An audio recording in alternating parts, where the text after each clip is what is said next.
grew up learning pain needs proof, like you need red on your skin before anyone believes you're breaking. They say hurt must shine under harsh light, must tear, must bruise, must spill before they whisper you don't deserve this. But what about the wounds that never bleed outward, the ones that sit behind the ribs and choke you from the inside out, the kind that no one notices because you learn to cry without a sound? And I know now, forgiving isn't walking back into the fire. Forgiving is a quiet release inside. And sometimes the brave thing is leaving what keeps killing you softly.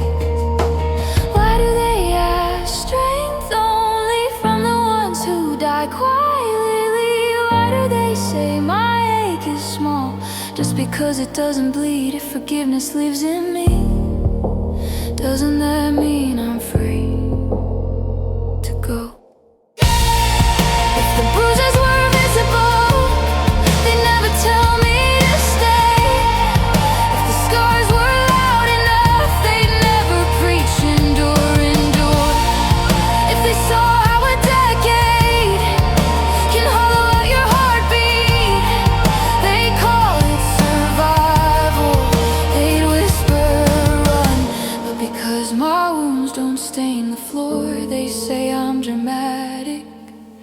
They say it's not that bad.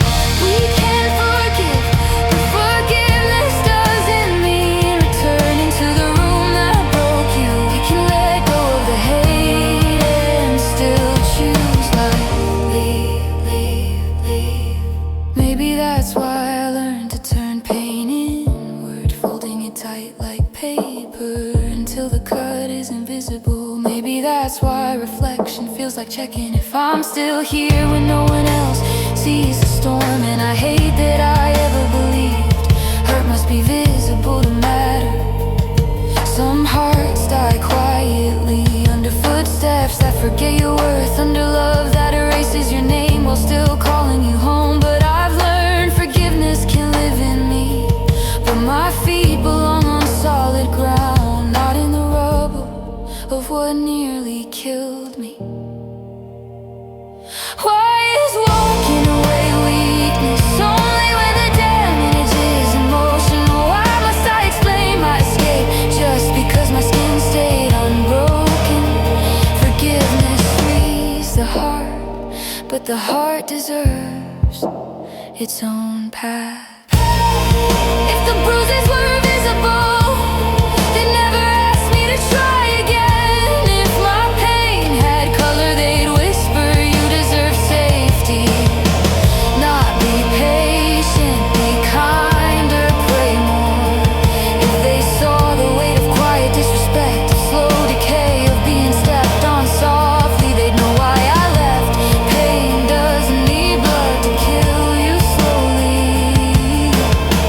We can forgive, but forgiveness is not returning. Healing does not require staying. We're allowed to walk away. Ourselves, ourselves, ourselves, ourselves, ourselves, ourselves, ourselves, ourselves.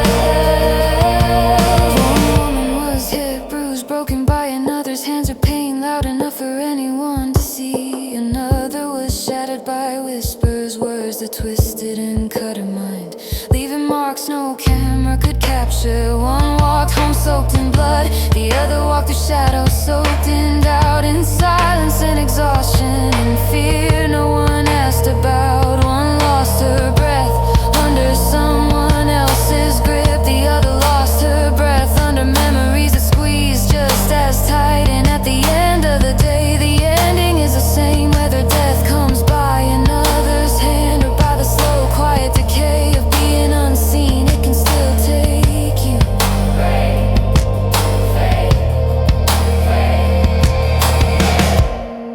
If the bruises were visible, they would've never asked me to stay. But I'm done waiting for witnesses. I'm shrinking myself to fit a story that wasn't mine. I choose to live, to walk out